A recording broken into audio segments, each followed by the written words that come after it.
बाबा माँ से कहते हैं देवी यह सब चरित कहा मैं आगिली कथा सुनहु मन आगिल कथा क्या है? भगवान गुरुकुल से पढ़ करके निज निवास राजमहल में आ गए।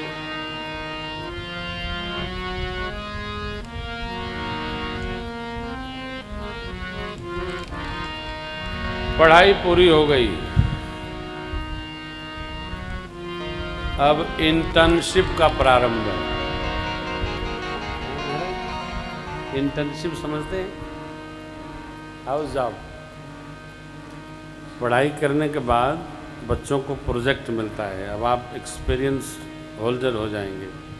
तो शिक्षा हो गई, अब आयुध चलाने की दीक्षा प्राप्त करनी है।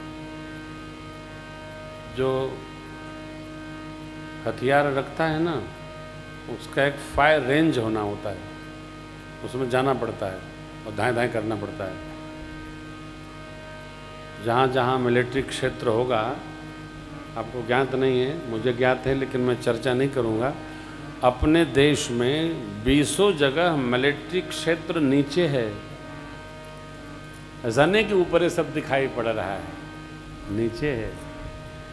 और नीचे इतना आयुध भंडारण किया गया है कि कोई भी आऊ माऊ करेगा तो उसका हिसाब बराबर किया जा सके। तभी तो घबरा रहे हैं। आपको स्मरण होगा 8-10 साल पहले छोटा सा एक देश है, आऊ माऊ करे रहता था। अब कोई क्यों नहीं बोलता है? जब राजा शक्ति संपन्न रहता है तो पड़ोसी वैसे घबराए रहते। बोल भारत माता की जय। एक ही बात आपको जानकर आश्चर्य होगा, भारत और चीन की जो सीमा रेखा है उस पर हमारे देश में सड़क नहीं थी। सीमा सड़क सुरक्षा संगठन ने लद्दाख से लेकर के और पूरा आसाम तक सड़क बनाने का प्रोजेक्ट खड़ा किया और लगभग 75% सड़क निर्माण हो गया है। उस पर हमारे विमान भी उतर सकते हैं, जैसे आजकल एक्सप्रेस हाईवे है ना, हमारे विमान उतर सकते हैं। ऐसे थोड़ी। दूसरी बात कि कोशिश करिए, बहुत काम न चले तो बात अलग है। यदि काम चल जाए तो अधिकतम सामग्री अपने घर में भारतीय लिखी प्रयोग करिए। भारतीय निर्मित सब सामग्री। पहले लोग फैशन में क्या कहते थे? ये ताइवान से आया है। ताइवान का तो है ना न्यूरा है। ये कौन सी उपलब्धि है कि ताइवान से आया है? स्वदेश निर्माण कहाँ हो, स्वदेश में निर्मित होना चाहिए। अरे धीरे धीरे धीरे धीरे पुष्ट हो जाएगा। सब जगह सर्वत्र विदेश में सब कुछ हो सकता है, लेकिन भैया हो, जिस देश में हम रहते हैं, जब हमारा स्वदेश संपन्न होगा तभी विदेश में भी हमारा सम्मान होगा। नहीं तो कोई पूछने वाला नहीं। घर हमारा संपन्न होना चाहिए, मन हमारा संपन्न होना चाहिए, नगर हमारा संपन्न। मैंने जो आपको बैठते के बाद कही, भगवान ने आपको, आचार्य जी कह रहे थे ना कि मैनचेस्टर है, तो आपकी कथा को पूरे देश नहीं 100 देशों में यूट्यूब फेसबुक पर सुना जा रहा है। तो आपका व्यवहार ऐसा होना चाहिए कि भीलवाड़ा नगर की गरिमा बढ़े। अब पता चला कि आप ले हुए थे सीताराम, तो बेकार है सब। आपको हमको अपनी गरिमा मेंटेन करनी है। हाँ, गरिमा में जीना चाहिए साहब। पूरी दुनिया आपको देख रही है। संदेश आते हैं, भैया लोग हमको सुनाते हैं, संदेश आते हैं। तो संदेश जब हमारे पास आवे तो हमारे गौरव को बढ़ाने वाला होना चाहिए, हमारी दीनता को दिखाने वाला नहीं। जो लाल झोली घूम रही है, अब कैमरा पकड़ लिया तब तो चर्चा होगी ना। अरे भीलवाड़ा में कथा थी, खूब लाल झोली टहली। गलत बात। हमारा अपना व्यक्तित्व है, जो नगर का गौरव है, वह कथा में भी दृष्टिगोचर होना चाहिए। हम कहीं बाहर जाए वहां भी दृष्टिगोचर होना चाहिए। हमको परमात्मा ने बड़ा बनाया है तो हमको बड़ा रहना चाहिए, बड़ा दिखना नहीं, बड़ा रहना चाहिए। हम जब बड़ा रहेंगे तो लोग हमारे बड़प्पन की गाथा गाकर उससे कुछ सीखने का प्रयास करेंगे। अच्छा लगा, श्री महाराज जी कृपा किए थे कुटिया पर, तो बताए भैया पंडाल में पानी आ गया। अच्छा पानी आ गया तो बहुत अच्छा है, पानी ना आना अच्छा नहीं है, पानी बरस जाए। हम जब कथा कहीं गाते हैं तो पानी बरसता ही रहता है, और उतने हम राम रस बरसत हैं, हमको उलझन नहीं होती है। बहुत देखा है, बहुत देखा है, सुबह बरसता है, लोग मशीन लगा के बाहर करते हैं, फिर शाम को 4 बजे से हम कथा बाँचते हैं। हमको कथा उलझन नहीं होती है, पानी बरसे न बरसना ना आजकल खतरा है जी, पानी बरसना तो क्या बात है, बिजली खर्चा कम हो जाएगा, एयर कंडीशन नहीं चलेंगे, सब बचत है। नीचे का जल सूख रहा है, पानी बरसेगा ऊपर से तो नीचे से जल का स्रोत बढ़ेगा। जल का प्रयोग कम से कम करना चाहिए। देख रहे हैं कहाँ कुआं चलते थे, अब पानी बोतल में मिल रहा है। इसलिए जल वृष्टि होनी चाहिए, अति वृष्टि होए। हम तो कहते हैं 9 दिन बरसाएं, हम आए हैं तो हम गाएंगे जरूर कथा, कितनों बरसेंगे, माने के थोड़ी। वर्षा पर नजर मत लगाइए, बरसात होनी ही चाहिए। जितना वर्षा होगा उतना हमारी फसल अच्छी होगी, उतना हमको सुकून मिलेगा, शांति मिलेगी, आनंद वर्षण होगा। और यह कहा गया है जब कोई यज्ञ हो, बरसात हो, समझ लो यज्ञ सफल रहा।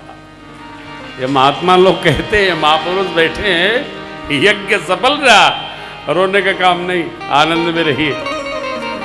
यज्ञ निष्ठा है, यज्ञ भगवत प्रतिष्ठा है, यज्ञ हमारा व्यवहार है। त्रेता का प्रसंग है, बाबा विश्वामित्र जी बक्सर आश्रम में ध्यान में मग्न हुए। असुर लोग, रावण के जो सांप्रदायिक लोग हैं, वो यज्ञ संपन्न नहीं होने दे रहे थे। विश्वामित्र बाबा ने ध्यान में देखा, ए हो मिस देखूं पद जा कर बिनती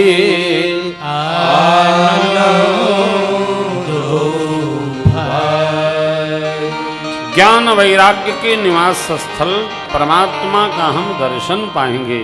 ऐसा नाना विधि मनोरथ करते हुए बाबा विश्वामित्र जी श्रीधाम अयोध्या पधारे। बोलिए श्री अयोध्या धाम की जय। गुरु विश्वामित्र जी अयोध्या पधारे, खबर मिलते ही चक्रवर्ती जी महाराज ने विप्र देवताओं के साथ आकर उनका बहुत स्वागत किया, बहुत स्वागत किया। आसन पर पधराकर पूजन किए, प्रणिपात भाव लिए, आशीष मिला, चारों बच्चों को चरणों में डाल दिए। राम लक्ष्मण को पाकर विश्वामित्र बाबा गदगद हो गए। भोजन विश्राम, प्रातः काल संवाद उपस्थित हुआ राजसभा में। क्या चक्रवर्ती जी महाराज ने करजोर करके कहा, हे नाथ, ऐसी कृपा आपने कबहू करी नहीं।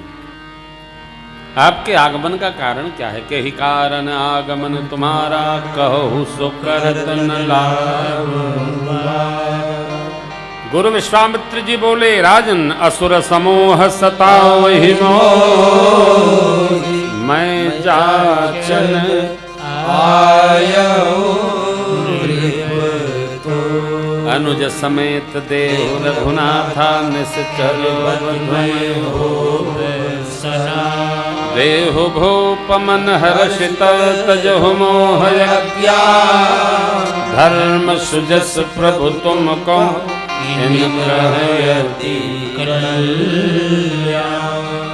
राजन, हम आपसे कुछ मांगने आए। क्या? तो छोटे भैया समेत राम जी को दे दीजिए। इतना सुनते ही चक्रवर्ती महाराज के मुख की द्युति कुम्हिलाई गई। काहे? चक्रवर्ती महाराज को यह विश्वास नहीं था कि विश्वामित्र बाबा राम जी को मांग लेंगे।